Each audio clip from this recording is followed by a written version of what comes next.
Hi everyone! Welcome back to Bona's Kitchen. Today, we will make Ube Munchkins a la Dunkin Donut. Are you ready? Let's get baking!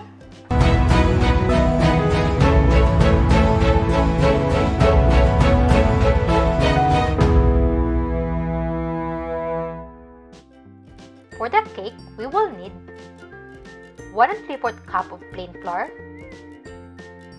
half cup of white sugar, 1 cup of fresh milk, half cup of vegetable oil, 2 large eggs at room temperature, half cup of ube jam, half teaspoon of baking soda, 2 teaspoons of baking powder, 1 tablespoon of ube extract, and half teaspoon of salt. For the streusel, we will need 1 1/2 cup of plain flour, 1/3 cup of unsalted butter, half cup of white sugar, half teaspoon of nutmeg, 2 tablespoons of ube extract, and purple gel coloring, optional. For the glaze, we will need half cup of powdered sugar, 2 tablespoons of milk, and half teaspoon of ube extract. In a bowl, add the white sugar,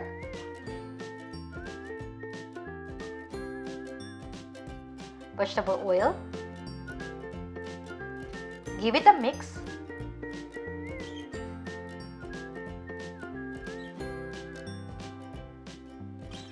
add the eggs,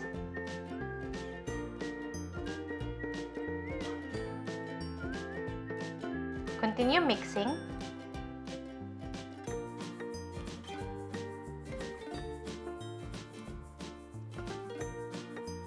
add the fresh milk,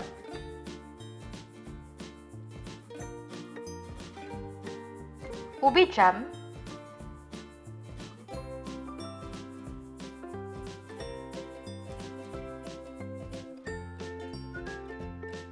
and ube extract.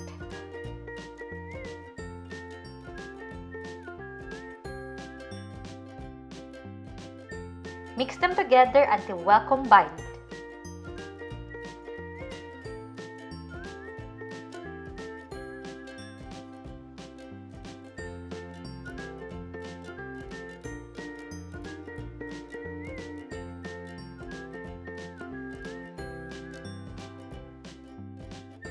Then, sift together the flour,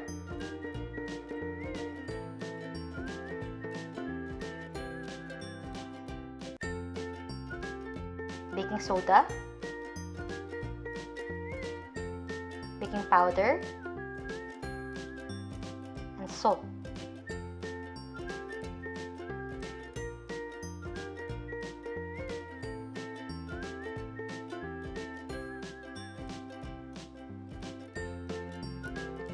Mix them together until well incorporated.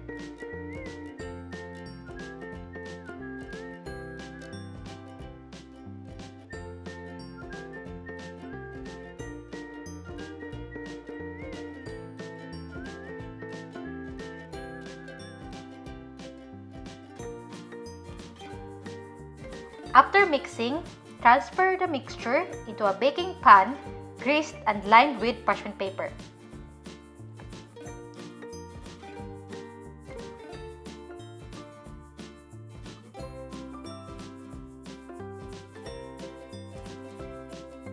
Bake this in a preheated oven of 150 degrees Celsius for about 30 to 40 minutes or until a toothpick inserted in the center comes out clean.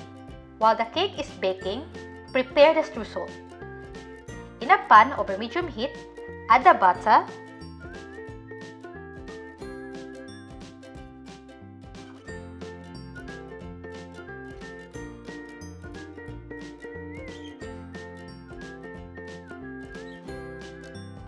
once it has melted, add the ube extract,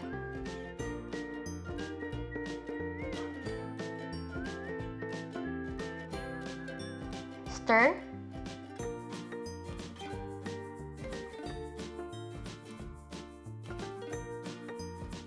then add the plain flour,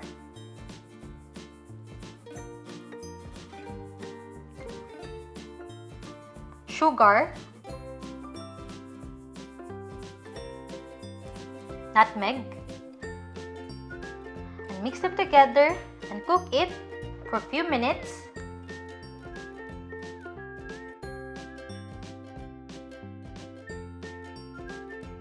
And if you're not satisfied with the color, you can add purple gel food coloring, but this is optional.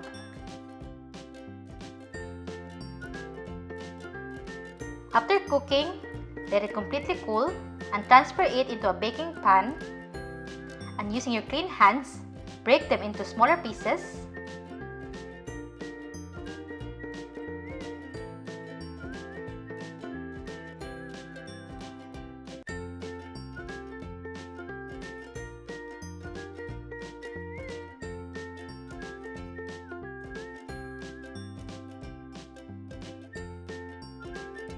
Then bake these in a preheated oven of 180 degrees Celsius for about 10 minutes. After baking, let it completely cool. Once the streusel has completely cooled down, blitz it to make it finer.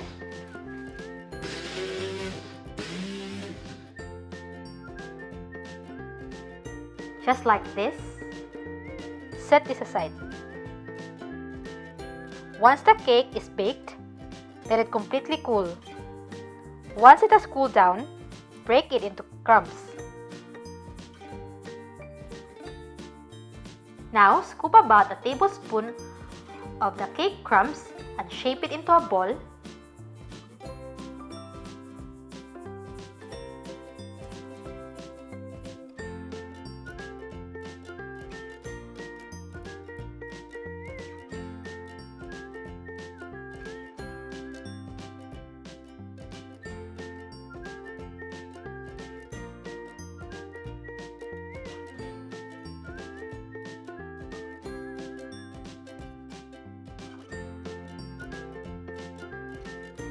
For the glaze, combine the powdered sugar,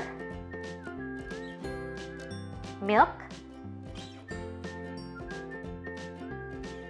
and ube extract. Mix them together until well combined.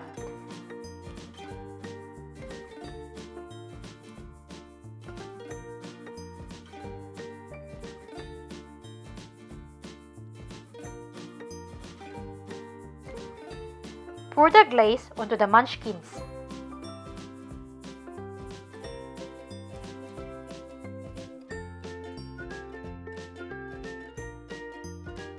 Cover it with lid and gently shake the container to coat all the munchkins with the glaze. Then roll it into the streusel to coat.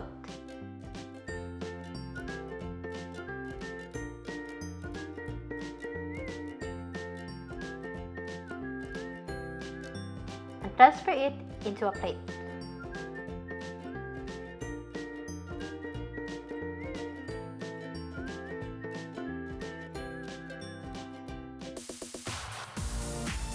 And here's our finished product! Ube Munchkins are moist, soft, and so yummy. I hope you'll give this a try.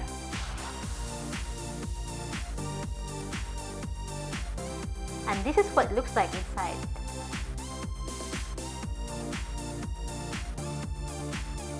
Please don't forget to hit the like, subscribe, and hit the bell.